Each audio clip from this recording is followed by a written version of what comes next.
2021년 10월 11일 월요일 저녁 기도 나눔입니다. 주님, 비록 우리의 죄악이 우리를 고발하더라도 주님의 이름을 생각하셔서 선처해 주십시오. 우리는 수없이 반역해서 주님께 죄를 지었습니다. 주님은 이스라엘의 희망이십니다. 이스라엘이 환난을 당할 때 구하여 주시는 분이십니다. 그런데 어찌하여 이 땅에서 나그네처럼 행하시고 하룻밤을 묵으로 들린 행인처럼 행하십니까? 어찌하여 놀라서 어쩔 줄을 모르는 사람처럼 되시고 구해줄 힘을 잃은 용사처럼 되셨습니까? 주님, 그래도 주님은 우리들 한가운데에 계시고 우리는 주님의 이름으로 불리는 백성이 아닙니까? 우리를 그냥 버려두지 마십시오. 예레미야 14장 7에서 9절 말씀.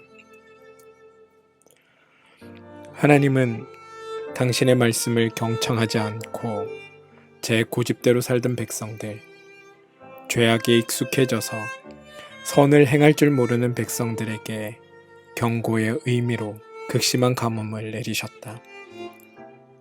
백성들은 기력을 잃은 채 땅바닥에 쓰러져 탄식하고 땅은 거북이 등처럼 갈라지고 땅에서는 풀조차 돋아나지 않았다.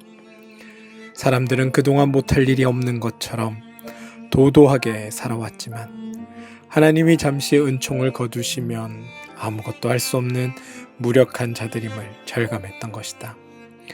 그렇게 그들은 하나님 앞에 엎드려 기도했다.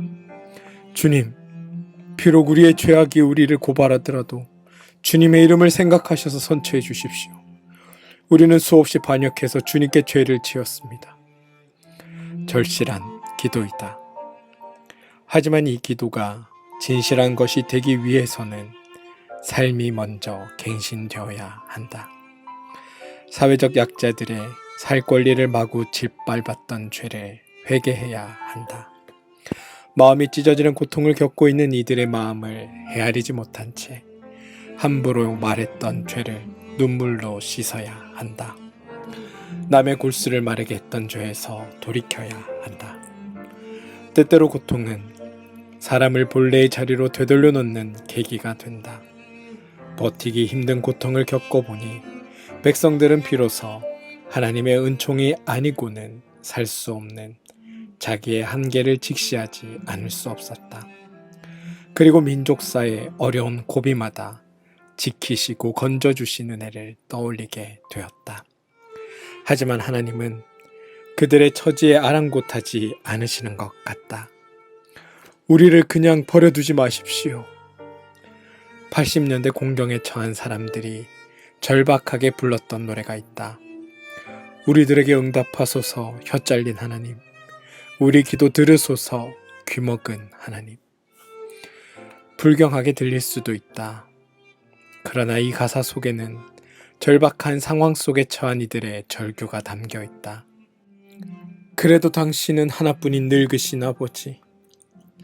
신락 같은 희망조차 버릴 수 없다. 희망은 하나님에게서 올 수밖에 없다. 그 희망을 품기 위해 우리가 할 일이 있다. 우리 속에 하나님이 머무시는 공간을 마련하는 일이다. 우리의 마음 속에, 우리가 맺는 관계 속에, 우리가 섞여 살고 있는 사회 속에 하나님의 자리를 마련해 드려야 한다. 하나님을 소외시킨 죄를 참회하고 하나님을 우리 삶의 중심에 모셔야 한다. 하나님의 눈으로 이웃을 보면 우리가 마땅히 해야 할 일이 보인다. 불화와 분쟁을 만드는 호전적인 말들을 그쳐야 한다. 누군가를 없앰으로 평화를 만들 수 있다는 망상을 떨쳐버려야 한다. 그때 비로소 인생의 가뭄이 그칠 것이다. 오늘의 기도. 하나님, 전도자는 바람 그치기를 기다리다가는 씨를 뿌리지 못한다. 구름 거치기를 기다리다가는 거두어들이지 못한다고 말했습니다. 이 막연한 기다림, 불모의 기다림이 우리 삶을 황폐하게 만듭니다. 인생의 가뭄이 찾아왔을 때 삶의 방향을 하나님께로 돌이킬 수 있도록 우리에게 힘을 더하여 주십시오. 우리 마음의 지성소를 차지하고 있는 헛된 것들을 내쫓고 그 자리에 하나님을 모시게 해 주십시오. 일상의 모든 순간 하나님을 소외시키는 일이 없도록 우리를 인도해 주십시오. 예수님의 이름으로 기도합니다. 아멘.